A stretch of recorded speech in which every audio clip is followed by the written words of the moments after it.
Вопиющая ситуация, леденяющая кровь. Ситуация, с которой, к моему сожалению, глубочайшему сталкиваются женщины и в регионах, и в центральных городах России.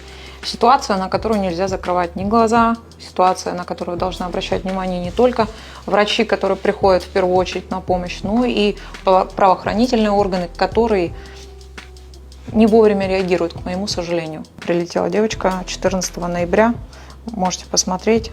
Прошло не так много времени, и вот то, что мы сейчас имеем. Реконструктивная операция, которая не совсем легкая, ну и понятно, она не может дать идеального результата, потому что это все-таки реконструкция.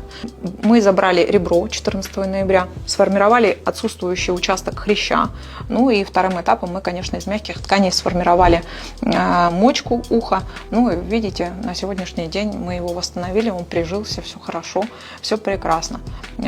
Небольшое количество дней прошло, всего 5. Вот, я думаю, что когда пройдет несколько месяцев, вы уже увидите, что действительно все уже будет максимально приближено к реальному результату. Для того, чтобы гармонизировать ухо, для того, чтобы они были слева и справа одинаковыми, нам пришлось еще подкорректировать второе ушко. Я вот что скажу. Если в семье возникают проблемы, где они решаются путем силы, путем налегания на ваше здоровье и бытового насилия, то, конечно, нельзя ждать, чтобы исход был вот подобный. Примите заранее меры, уходите от этих маньяков и берегите свое здоровье, ментальное, физическое и здоровье ваших детей. Спасибо.